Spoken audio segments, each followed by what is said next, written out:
गडद पिवळी डोईला बाशिंग बांधून मंडवली लाजिरी गोजिरी साजिरी जणू ती दिसते गवळी करतळी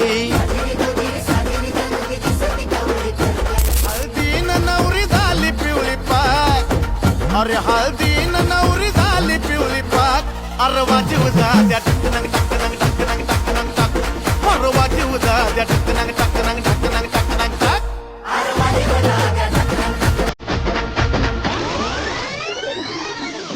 राणा होणार बरं नाही ऐकणार